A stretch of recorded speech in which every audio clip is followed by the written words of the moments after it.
The great hall of the Galactic Council stretched for miles in every direction.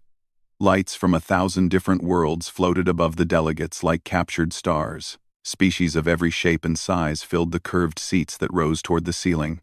Some had scales, some had feathers. Some looked like nothing any human had ever imagined. They had gathered here for 12,000 years to make laws, settle disputes, and keep peace among the stars. In the highest seats sat the elders. These were the oldest species, the ones who had seen empires rise and fall like waves on a shore. Among them was Tarvosh of the Kelrani. His skin was gray and wrinkled like old leather.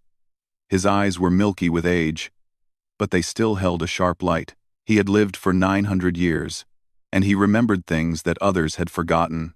Far below, in the observation gallery, sat the humans. They had been discovered only 50 years ago on a small blue planet at the edge of known space. The council had invited them to watch and learn, but never to speak. They were considered too young, too fragile, too primitive to have a voice in galactic affairs. Commander Daniel Harris sat in the front row of the human section. He wore his uniform with pride, though he knew the aliens around him saw it as nothing more than decoration. Beside him sat Lieutenant Lisa Grant. She was younger than Daniel, but her eyes were just as watchful. "They are talking about us again," Daniel said quietly. His translator device picked up the conversation happening on the main floor below. Ambassador Kethrin of the Valari was speaking. The Valari were tall and elegant, with skin like polished silver and eyes like black jewels. They had joined the council 600 years ago and still considered themselves newcomers. But compared to humans, they felt ancient and superior. "I do not understand why we allow these creatures to observe our proceedings," Kethrin said. His voice was smooth and musical, but his words were sharp. "They require constant temperature control. Their bodies break so easily. A fall that would merely annoy a Valari child would kill a human adult. What could they possibly contribute to our great council?" Laughter rippled through the chamber. Several delegates made sounds of agreement. Lisa placed her hand on Daniel's arm. She could see the muscles in his jaw tightening. "Let them talk," she whispered. "We have our orders. Observe. Report. Nothing more." Daniel nodded slowly, but his hands curled into fists beneath the table.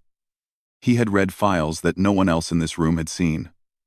Classified documents from Earth's darkest history. He knew what humans had done during the Unification Wars, when their world had nearly torn itself apart. He knew what slept inside the human heart, waiting to be awakened. These aliens had no idea. High above, Elder Tarvosh listened to the mockery with growing sadness. He alone among the council had truly studied human history. He had spent decades reading their literature, watching their films, learning about their wars and their triumphs. What he had discovered had kept him awake many nights. When Kethrin finished speaking, Tarvosh rose slowly from his seat. His bones ached, but his voice was still strong. "I would ask the honorable ambassador to be careful with his words," Tarvosh said. The chamber fell quiet. When an elder spoke, all listened. "I have told this council many times about the nature of humans. You dismiss my warnings as the ramblings of an old fool, but I have seen things in their history that should give us all pause." Kethrin made a gesture of polite dismissal. "Respected elder, we have all heard your stories, tales of ancient wars and terrible weapons, but look at them." He pointed toward the observation gallery. "They sit there like trained animals, quiet and obedient. Where is this fury you speak of? Where is this great danger?" "It sleeps," Tarvosh said simply, "and we should pray it never wakes." More laughter filled the chamber. Tarvosh sat down heavily, knowing his words had fallen on deaf ears once again. In the observation gallery, Daniel had heard every word. He turned to Lisa with a strange expression on his face. "That old one understands," he said. "The gray one with the wrinkled skin. He knows what we are." Lisa studied the elder with new interest. How could he know? "We have been so careful to appear harmless." "Perhaps he looked deeper than the others," Daniel said. "Perhaps he actually read our history instead of just laughing at our biology." That night, Daniel sat alone in his quarters aboard the human station that orbited the Council world. He pulled up files on his personal screen. Images of Earth's past filled the air around him: the trenches of the First Great War, the burning cities of the Second, the nuclear fire of the Third, and finally, the Unification Wars. When humanity had almost destroyed itself completely before finally coming together as one people, those wars had taught humans a terrible lesson. They had learned that they carried something inside them, something that could be unleashed when pushed too far. It was not madness. It was not rage. It was something colder and more dangerous. It was the ability to set aside everything soft and kind and become pure instruments of destruction. After the Unification Wars, humanity had made a choice. They would bury that part of themselves. They would build a society based on peace and cooperation. They would never again unleash the fury that had almost ended their species. But they had never forgotten how. Daniel closed the files and stared out his window at the stars. Somewhere out there, the Council continued to mock his people. Somewhere out there, dangers lurked that these pampered aliens could not imagine. And somewhere out there, humanity waited patiently for the day when they would be needed. That day would come sooner than anyone expected. In his own quarters, Elder Tarvash sat in meditation. His mind wandered through centuries of memory. He remembered a time before the Council, when the galaxy had been wild and dangerous. He remembered species that had risen in fury and burned everything in their path. He had seen what happened when peaceful beings were pushed too far. The humans reminded him of those ancient terrors. Not because they were evil, but because they were good. They had chosen to be gentle. They had chosen to be kind. But choice, Tarvash knew, could always be unmade. He opened his eyes and whispered into the darkness. I have warned them. I have done all I can. Now, I can only watch and wait. The stars continued to shine, cold and distant. The galaxy continued to spin. And somewhere in the void, something hungry began to stir. The first warning came from a small Valari colony on the edge of known space. The message was short and filled with static. Something was attacking. Ships were burning, people were dying. Then the transmission cut off, and there was only silence. The Council sent a fleet to investigate. 50 warships, the pride of the Valari Navy, jumped through folded space to reach the distant colony. They never returned. 3 days later, the enemy appeared. They called themselves the Kethvoran. No one knew where they came from. Some said they had crossed from another galaxy. Others believed they had hidden in the dark spaces between stars for millions of years. Whatever the truth, they were hungry, and they showed no mercy. Their ships were black as night and moved without sound. Their weapons cut through shields like knives through water. Their soldiers were nightmares made flesh. Twisted creatures that seemed to feel no pain and know no fear. They did not communicate. They did not negotiate. They simply destroyed. Within 1 month, 20 Valari worlds had fallen. The elegant silver-skinned people who had laughed at humans now fled in terror from an enemy they could not stop. Within 2 months, the Kelrani homeworld was burning. Elder Tarvash watched from an escape shuttle as the cities of his ancestors crumbled into ash.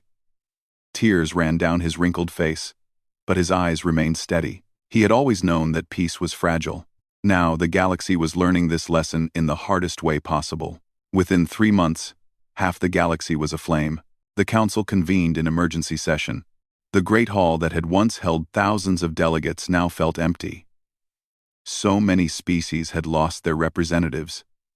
So many worlds had gone silent. Ambassador Kethrin stood at the central platform. His silver skin had lost its shine. His elegant voice trembled with fear. We must consider surrender, he said. The Kethvoran cannot be stopped. Our fleets are dust. Our armies are broken. Perhaps if we offer them tribute, they will spare what remains of our people. Shouts of agreement rose from the surviving delegates. Terror had replaced pride. Desperation had replaced dignity. Elder Tarvash rose slowly from his seat. He had aged 10 years in 3 months. His robes hung loose on his thin frame, but his voice still carried across the chamber. "There is another way," he said. Catherine turned to face him. "Another way? We have tried everything. Our greatest weapons are toys to them. Our bravest warriors are food for their soldiers. What could possibly save us now?" "The humans," Tarvash said simply. Silence fell over the chamber. Then, slowly, bitter laughter began to spread. "The humans?" Catherine shook his head in disbelief. "You would have us place our fate in the hands of those fragile creatures? The ones we keep in the observation gallery like pets? You never listened to my warnings," Tarvash said. "You mocked them for their soft bodies and their need for temperature control. You called them primitive and weak. But you never bothered to study their history. You never asked why they are the only species in the galaxy that came to the stars through war instead of peace." The chamber grew quiet. Tarvash continued, his voice growing stronger. "Every other species in this council reached for the stars because they were curious, because they wanted to explore, because they had achieved peace on their homeworld and sought new frontiers. The humans are different. They reached for the stars because they had almost destroyed their entire world. They went to space, carrying the memory of fire and death. They know war in a way none of us can understand." Catherine looked uncertain. "But they are so few. And their ships are small cargo vessels, nothing more." Tarvash allowed himself a small, sad smile. "That is what they wanted you to think. Far away, orbiting the blue planet called Earth, Admiral Nathan Cole received the Council's desperate message. He read it 3 times, making sure he understood every word. The same species that had mocked humanity for 50 years was now begging for help. The same ambassadors who had called humans weak and primitive were now on their knees, pleading for salvation. Nathan called his senior officers to the command center. Captain Megan Torres arrived first, her dark hair pulled back in a tight bun. Commander Kevin Park came next, followed by a dozen other leaders of the Terran Defense Fleet. "You have all seen the message," Nathan said. "The galaxy is burning. The Keth Voran are destroying everything in their path. And the Council has finally remembered that we exist." Megan crossed her arms. "They laughed at us for 50 years. They treated us like animals. Why should we help them now?" Nathan nodded slowly. He understood her anger. He felt it himself. But he also felt something else, something older and deeper. "Because that is who we are," he said quietly. "Because we made a choice, long ago, to be better than our worst instincts. We could sit here and watch the galaxy burn. We could wait until the Keth Voran come for us. Or we can show the universe what humanity truly is." Kevin stepped forward. "What are your orders, Admiral?" Nathan looked out the viewport at Earth below. Clouds drifted across blue oceans. Cities sparkled in the night. 8 billion people went about their lives, unaware of the fire that was coming. "Wake the fleets," Nathan said. "Open the hidden shipyards. Remove the false hulls from our vessels." He turned to face his officers, and his eyes held a light they had never seen before. "We are going to remind the galaxy why our ancestors learned to fear the dark." Within hours, the asteroid belt came alive. Massive doors opened in rocks that had appeared dead for decades. Ships emerged that no alien had ever seen. These were not cargo vessels. These were warships, built in secret over 50 years of patient waiting. Their weapons could crack planets. Their engines could cross the galaxy in days. Their crews had trained for generations, preparing for a war they hoped would never come. Now it had come, and humanity was ready. Admiral Nathan Cole stood on the bridge of his flagship and gave the order that would change the galaxy forever. "All ships, begin jump sequence. We have a war to win." The stars stretched and twisted as 1,000 human vessels tore through the fabric of space. Across the galaxy, the Keth Voran continued their destruction, unaware that something far worse than them was coming. The fury that Elder Tarvash had warned about was finally awake. And it was hungry. The human fleet emerged from folded space above what remained of the Kelrani colony world of Tarshan Prime. Below, cities burned. Millions of refugees crowded onto overloaded ships, trying to escape the death that rained from the sky. Above them, 93 Kethvaran warships moved in perfect formation, their black hulls absorbing light, like holes in the fabric of reality. Lieutenant Commander Kevin Park stood on the bridge of the carrier Relentless. Around him, 47 human vessels formed a curved line of battle. They were outnumbered nearly 2-1. Ensign Amy Dawson worked her console with steady hands. "The Kethvaran are changing formation, sir. They are turning to face us." She paused, studying her readings. "I do not think they are afraid." Kevin allowed himself a small smile. "They do not know what we are yet. Give them time." The Kethvaran's Supreme Commander broadcast a message across all frequencies. The translation software struggled with the harsh, clicking language. But the meaning was clear enough. Surrender or die. The same message they had sent to every species they had encountered. Kevin did not bother to reply. Instead, he opened a channel to his fleet. "All ships, this is Relentless. Remember your training. Remember why we are here. Remember New Geneva, Tarshan Prime, and every world these monsters have burned." He took a breath. "Weapons free. Show them what we are." The human ships surged forward. The Kethvaran had crushed every fleet they had faced. They had learned to expect easy victories against soft enemies who relied on shields and defensive tactics. They were not prepared for what the humans did next. The Terran warships did not try to stay at range. They did not form defensive formations. They accelerated directly into the heart of the enemy fleet, weaving between the larger Kethvaran vessels with impossible speed. Their weapons fired in coordinated bursts, each shot finding weak points that the aliens did not know they had. The first Kethvaran ship exploded within 30 seconds of contact. The second followed 10 seconds later. By the time 5 minutes had passed, 20 enemy vessels were drifting hulks. Captain Grace Holland commanded the destroyer Swift Vengeance from the center of the chaos.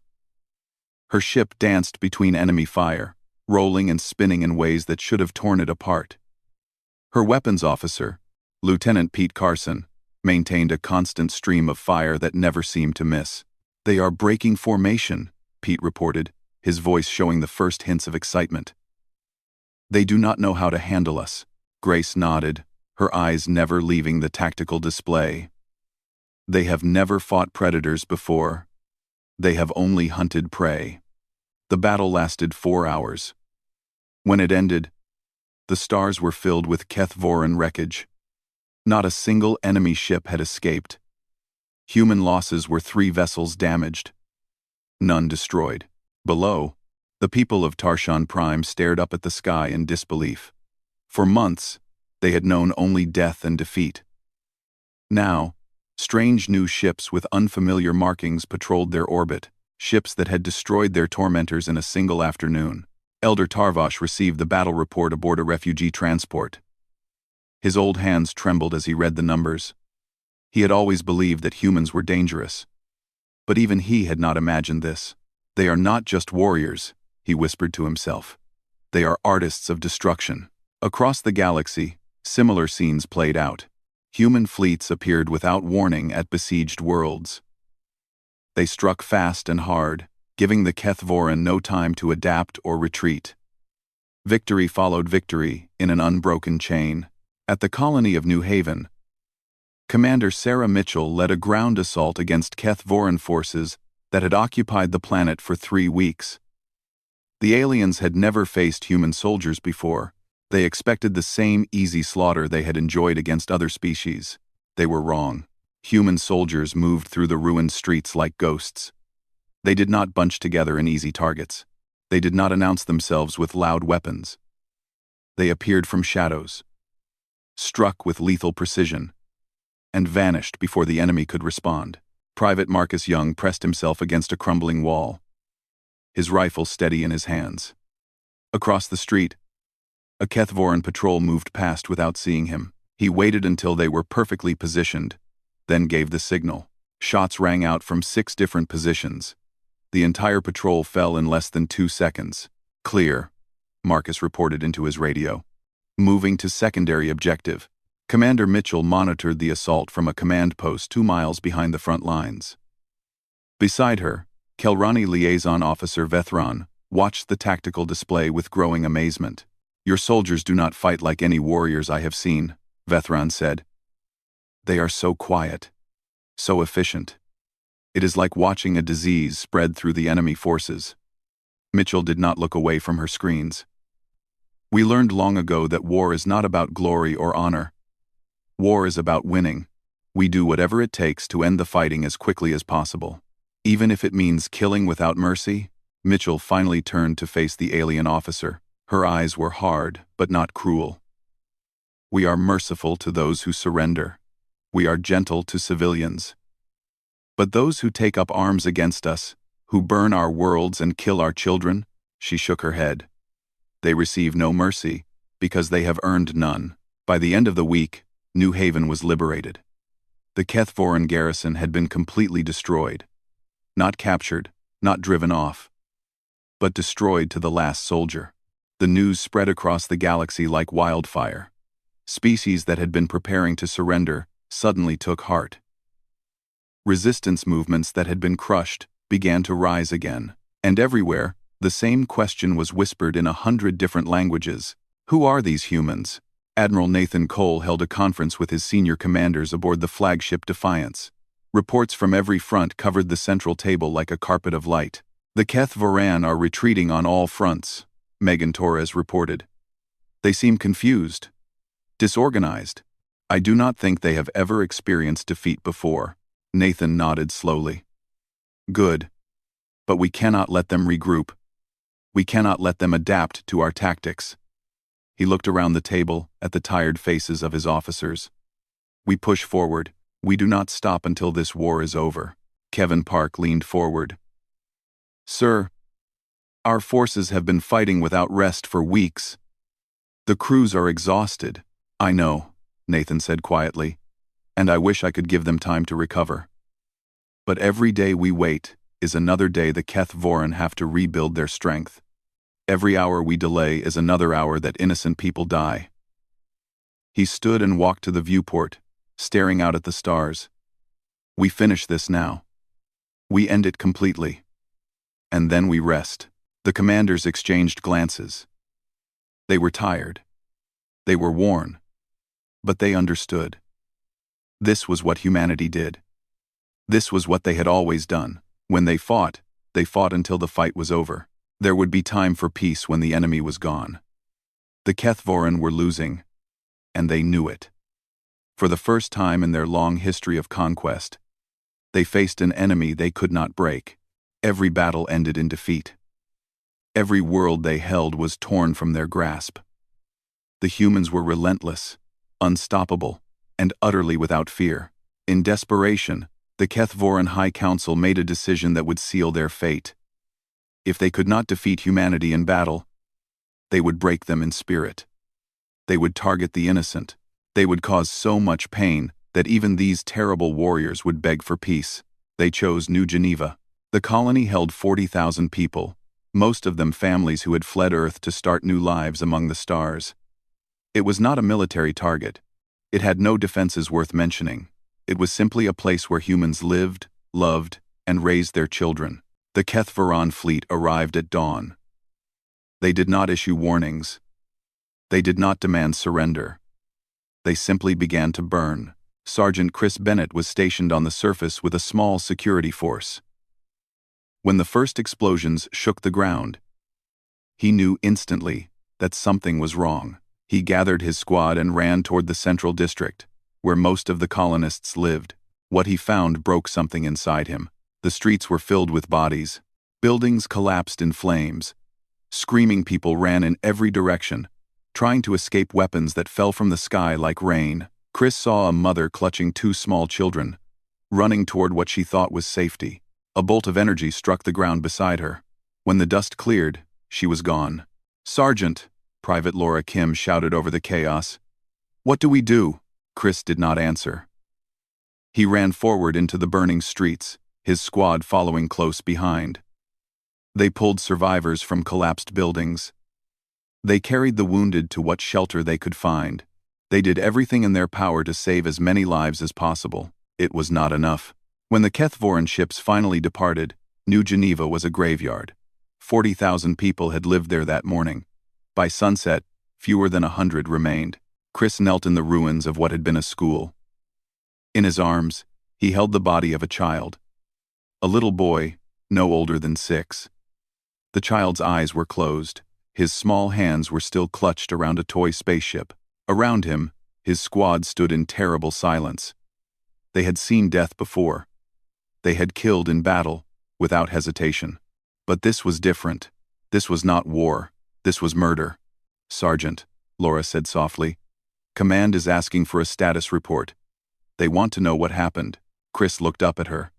The man who had been there that morning was gone. In his place was something older, something colder, something that had existed in human hearts since the first ancestor picked up a rock and chose to fight instead of flee.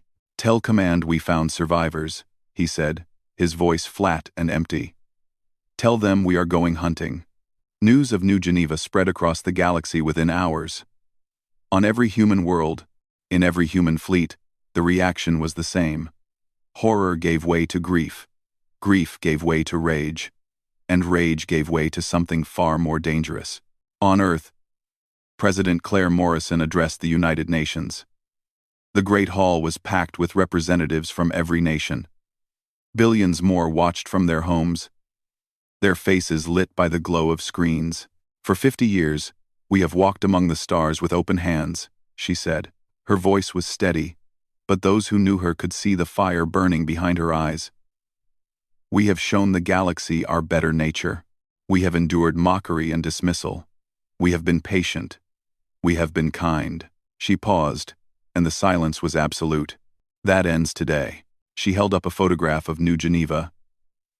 The image showed a burning city, a field of bodies, a civilization reduced to ash. The Kethvoran believe they can break us through terror. They believe that if they kill enough of our children, we will submit. They are about to learn the truth that Elder Tarvash tried to teach this galaxy long ago. Her voice dropped to a near whisper, but every word carried across the hall. "When humanity goes to war, truly goes to war, we do not stop until our enemies exist only in history books." The Galactic Council watched her speech in horrified silence. Ambassador Kethrin had stopped eating. His silver hands trembled against the table. For the first time, he understood what Tarvash had been trying to tell them for decades. Humans were not weak. They were not fragile. They were simply civilized. And civilization, he now realized, was a choice that could be revoked. Admiral Nathan Cole received new orders from Earth Command. He read them twice, then called his senior officers to the command center. "New standing orders," he said. "We are no longer fighting to liberate occupied worlds. We are fighting to end the Kethvoran as a threat. Permanently." Captain Megan Torres studied the orders on her tablet. Her face was pale. "Sir, these orders authorize total warfare.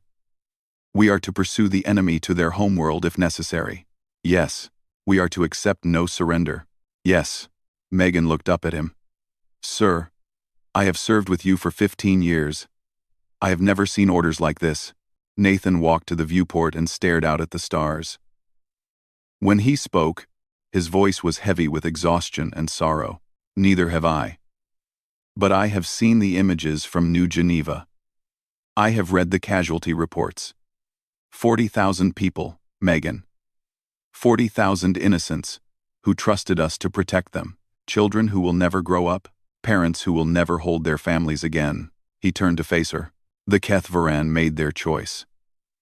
They decided to target civilians, to murder the helpless, to use terror as a weapon. Now they will face the consequences of that choice." Across the fleet, human crews prepared for the final campaign. They checked their weapons with grim efficiency. They studied maps of Kethvoran space with cold eyes. They did not speak of glory or adventure. They spoke of New Geneva. Elder Tarvash sat in his quarters, surrounded by screens showing human fleet movements. He had watched many wars in his long life. He had seen species rise and fall. But he had never seen anything like this. The humans were not fighting like an army. They were fighting like an immune system, targeting the infection with precise, overwhelming force. Every Kethvaran base was marked for destruction. Every supply line was being cut. Every escape route was being closed. "I warned them," Tarvash whispered. "I told the council to be careful. I told them not to wake the sleeping giant." He looked at the map of human fleet positions and shuddered. And now the giant is awake, and it is angry. The Kethvaran homeworld hung in space like a dark jewel. It was a massive planet, 3 times the size of Earth, covered in cities that stretched from pole to pole. 1,000 warships orbited above it, the last fleet of a dying empire. They had pulled back every vessel from every front, abandoning conquered territories to make this final stand. Admiral Nathan Cole stood on the bridge of the carrier Defiance. Around him, 300 human vessels formed a perfect sphere, closing in from every direction. They had chased the enemy across half the galaxy. They had liberated dozens of worlds. They had watched the Kethvaran forces shrink from millions to thousands to these final remnants. Now it would end. "Admiral," Lieutenant Ryan Fletcher said from his communications station. "The Kethvaran Supreme Commander is broadcasting on all frequencies. He is requesting a channel. He wants to discuss terms of surrender." The bridge fell silent. Every officer turned to look at Nathan. They all knew what had happened at New Geneva. They all carried the weight of 40,000 dead in their hearts. The thought of letting even one Kethvaran escape justice burned like acid. Nathan stared at the enemy fleet on the main screen. He thought of the diplomatic choice. The merciful choice. The choice that would prove humanity's moral superiority to the watching galaxy. Then he thought of the little boy with the toy spaceship, the one Sergeant Bennett had held in his arms as the city burned around them. "Denied," Nathan said quietly. "All ships. Begin final approach. Today, we end this." The human fleet surged forward. The Kethvaran fought with the desperation of a cornered animal. They knew they were going to die. They knew their species was about to end, but they fought anyway, throwing everything they had against the human advance. It did not matter. Captain Megan Torres commanded the assault carrier Fury from the heart of the battle. Her ship took hit after hit, but it kept moving forward, kept firing, kept destroying everything in its path. "Port shields failing," her tactical officer reported. "Hull breaches on decks 7 through 12. "Keep firing," Megan ordered. Her voice was cold and steady. "We stop when they are gone." Around her, human ships fell. The destroyer Swift Vengeance, which had survived a dozen battles, finally met its end when 3 Kethvaran cruisers concentrated their fire on its engines. The crew fought to the last, taking 2 of the enemy ships with them before their reactor breached. Commander Kevin Park watched from his position on the Relentless as friends and colleagues died in the fire. His face showed nothing. There would be time for grief later. Right now, there was only the mission. "Push through," he ordered. "Do not stop for anything." The battle lasted 6 hours. By the end, the stars were filled with wreckage from both sides, but the human fleet still stood, battered and bleeding, while the Kethvaran navy existed only as scattered debris. Admiral Nathan Cole opened a channel to the enemy homeworld. "This is Admiral Nathan Cole of the Terran Defense Fleet. Your military is destroyed. Your empire is finished. You have 1 hour to evacuate your civilian population to safe zones. After that, we will begin ground operations." A response came almost immediately. The Kethvaran Supreme Commander appeared on the screen. He was wounded, one arm hanging limp at his side, dark blood staining his uniform. But his voice was strong. "Why do you offer mercy now?" he demanded. "After everything we have done? After New Geneva?" Nathan stared at the alien who had ordered the deaths of 40,000 innocent people. He felt the rage burning inside him, the desire to repay blood with blood. But he also felt something else. Something that separated humans from the monsters they hunted. "Because we are not you," he said simply. "We fight those who fight us. We destroy those who threaten us. But we do not slaughter the helpless. Not even the helpless children of our enemies." The Supreme Commander was silent for a long moment. Then, slowly, He bowed his head. "I do not understand you," he said quietly. "We have studied 1,000 species across 1,000 worlds. None of them were like you. You fight like demons, but you show mercy like saints. What are you?" Nathan did not answer. He simply cut the channel. The ground campaign was brutal but short. Human soldiers moved through the Kethvaran cities with terrible efficiency, hunting down military targets while carefully avoiding civilian areas. It was the hardest thing any of them had ever done, fighting the urge to take revenge on a species that had murdered so many innocents. But they held the line. They followed their orders. They proved that humanity was better than its worst impulses. Even in the darkest hour, when the last Kethvoran military installation fell silent, Admiral Nathan Cole broadcast a message across the entire galaxy. His face appeared on screens on 300 worlds, and every species saw the same thing. A tired man, who had done terrible things for righteous reasons. "The war is over," he said. "The Kethvoran military is destroyed. Their ability to make war is gone forever, but their civilian population remains, and they will be allowed to live in peace under Council supervision." He paused, and his eyes seemed to look into the soul of every being who watched. "Let this serve as a lesson to any who would threaten peace." The elders spoke of humanity's fury. "Now you understand why. We do not seek conflict. We do not desire war, but when we are pushed, when our families are threatened, our homes destroyed, our people murdered, we become something else. Something ancient. Something terrible." He straightened, and for just a moment, the weight seemed to lift from his shoulders.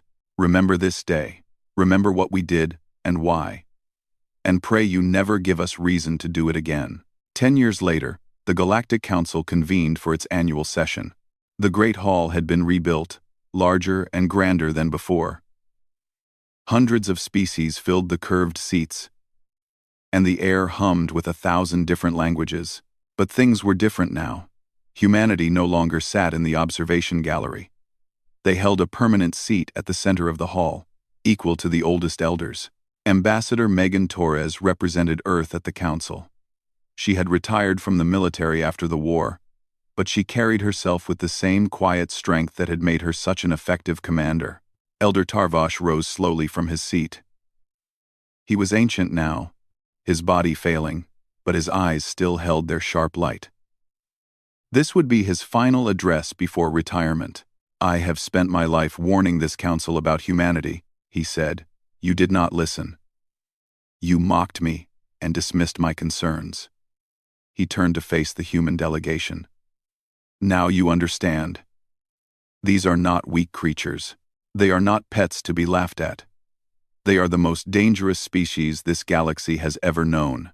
The chamber fell silent. Every delegate watched with careful attention. "But they are also the most noble," Tarvash continued. "They could have destroyed the Kethvoran completely. They could have taken revenge for New Geneva in blood and fire. Instead, they showed mercy. They proved that their fury is not mindless rage but righteous justice." He looked at Megan with something like reverence. "They are not monsters. They are guardians, and this galaxy is lucky to have them." Megan rose from her seat and bowed to the elder. "We never wanted to show you what we could do," she said. "We hoped we would never have to. But we will always be ready. Not to conquer, but to protect. That is the human way." The council chamber fell silent. And in that silence was something new. Not fear, not contempt, but respect. The galaxy had learned its lesson. Humanity's fury was real, but so was humanity's heart. And that, perhaps, was the most terrifying and beautiful thing of all.